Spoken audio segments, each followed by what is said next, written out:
ভাই শীত তো চলেই এলো, আর এই শীতও যদি আপনি আমার মতো সিঙ্গেল হয়ে থাকেন তাহলে কষ্ট পাবেন না। আপনার বাবা মা আপনাকে হতাশ করলো, এই হেডফোনটা দেখেন, এটা কিন্তু আপনাকে কোনোভাবেই হতাশ করবে না। এটা দেখে পুরোপুরি অ্যাপেল এয়ারফোর্স ম্যাক্সের 60,000 টাকার হেডফোন মনে হলো, এটার দাম রয়েছে আদত 1299 টাকা। এটা হোকো W35 ম্যাক্স বর্তমানে খুবই জনপ্রিয় একটি হেডফোন। এটি দেখতে কিন্তু খুবই ক্লাসিক, এটার বিল কোয়ালিটি এবং সফটনেস পুরো কিন্তু টপ নচ। একবার আপনি দেখলে মুগ্ধ না হয়ে পারবেন না। Fashion, budget and comfort 3-in-1 solution. এটি স্পিকার সাম্বারগুলো কিন্তু 90 ডিগ্রি রোটেট করা যায়। আপনি যখন গান শুনবেন না বা মাথায় পড়বেন না, তখন কিন্তু আপনি আপনার গাড়ে খুবই ইজিতে রাখতে পারবেন, খুবই কমফোর্টের সাথে, যার কারণে আপনি খুবই লং টাইম ধরে ক্যারি করতে পারবেন। এবং এই স্পিকার সাম্বারগুলো কিন্তু অ্যাডজাস্ট করা যায়, মানে আপনি টেনে বড় ছোট করতে পারবেন, যার কারণে আপনি আপনার কানের সাইজ অনুযায়ী বা আপনার মাথার সাইজ অনুযায়ী কিন্তু অ্যাডজাস্ট করে নিতে পারবেন। এটাতে ব্লুটুথ কানেক্টিভিটি হিসেবে রয়েছে ব্লুটুথ 5.3, যার কারণে আপনার ফোনের সাথে খুবই ইজিতে আপনি কানেক্ট করে ফেলতে পারবেন। একটি অক্সিলারি পোর্টস পেয়ে যাচ্ছেন। আপনি কিন্তু চাইলে এটি ব্লুটুথ ছাড়াও আপনি কম্পিউটারের সাথে ওয়্যার্ডের মাধ্যমে ব্যবহার করতে পারবেন, মানে তারের মাধ্যমে কানেকশন দিয়ে। সেক্ষেত্রে আপনি এডিটিং করেন, গান শুনেন, যাই করেন বা মুভি দেখেন, আপনি কিন্তু ইজিতে হেডফোনটি ব্যবহার করতে পারবেন। এটিতে ফোর্স এন্ড বাটন হিসেবে রয়েছে একটি পাওয়ার বাটন এবং তার পাশেই রয়েছে একটি ক্রাউন হুইল, যেটার মাধ্যমে আপনি ভলিউম আপ ডাউন করতে পারবেন। এবং এটাকে ফাস্ট চার্জ করার জন্য রয়েছে একটি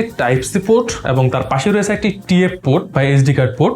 এখানে আমরা এক্সটার্নাল যে কোনো এসডি কার্ড বা মেমোরি কার্ড ব্যবহার করতে পারবো। তার মানে আপনি এটাতে ব্লুটুথ দিয়ে গান শুনতে পারবেন, আপনি এখানে পিসিতে কানেক্ট করে বা তারের মাধ্যমে কানেক্ট করে গান শুনতে পারবেন, বা আপনি এখানে একটা এসডি কার্ড ব্যবহার করে টোটালি এটাকে একটা MP3 প্লেয়ার বানিয়ে ফেলতে পারবেন। তারও দরকার নেই, ব্লুটুথের দরকার নেই। আপনি জাস্ট এখানে একটা মেমোরি কার্ড ইনসার্ট করে দিলে আপনি এখান থেকে কিন্তু গান প্লে করতে পারবেন, সবকিছু কন্ট্রোল এখান থেকে করতে পারবেন। এটাতে রয়েছে কিন্তু একটি ইনবিল্ট মাইক্রোফোন, তার মানে ইজিতে আপনি যে কারোর সাথে এটা দিয়ে কথা বলতে পারবেন এবং অপর পাশের ব্যক্তিটি আপনার কথা মোটামুটি যথেষ্ট ভালোই ক্লিয়ার পাবে। তো এখন আমার যে সাউন্ডটা শুনতে পাচ্ছেন সেটা রেকর্ড করা হয়েছে W35 ম্যাক্স থেকে, মানে এই হেডফোনটি থেকে। তো এখান থেকে একটা ক্রিস্টাল ধারণা পাচ্ছেন যে হেডফোনটির কলিং কোয়ালিটি কেমন। এন্ড যেহেতু এটি একটি হেডফোন, তার মানে মিউজিক কোয়ালিটি বা সাউন্ড কোয়ালিটি খুবই গুরুত্বপূর্ণ। এটা থেকে টোটালি আপনারা একটা ব্যালেন্স সাউন্ড পাবেন। নরমালি অন্যান্য কম দামি হেডফোন গুলো দেখে আমরা একটু বুস্টেড সাউন্ড দেয়, সব মিউজিকের মধ্যে একটা এক্সট্রা বেস ঢুকিয়ে দেয়, বাট এটা থেকে আপনারা পাবেন হচ্ছে ব্যালেন্স সাউন্ড। মানে এটার instrumental separation and vocal clarity মোটামুটি খুব ভালোই পাবেন, খুব ভালোই ব্যালেন্স করতে পারে। আমি শিওর যে এটার মিউজিক কোয়ালিটি আপনাকে হতাশ করবে না। মানে এই বাজেট রেঞ্জের মধ্যে I think this one is best. And the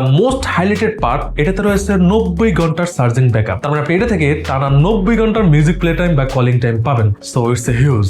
আপনি যদি হেডফোন লাভার হয়ে থাকেন আর আপনার বাজেট যদি হয়ে থাকে 1300 টাকার আশেপাশে এবং উইন্টারে পরার জন্য একটি হেডফোন খুঁজে থাকেন, তাহলে আপনার জন্য আই থিঙ্ক এটা একটা বেস্ট অপশন। এই হেডফোনটি পাওয়া যায় কিন্তু দুইটি কালারে, ব্ল্যাক এবং হোয়াইট। সো কম খরচে অ্যাপল বাই হতে চাইলে এখনই হেডফোনটি অর্ডার করে ফেলুন নাফি টেলিকম থেকে। নাফি টেলিকমের Facebook page and website link থাকবে আমার ভিডিওর প্রথম কমেন্টে। Go and check it out.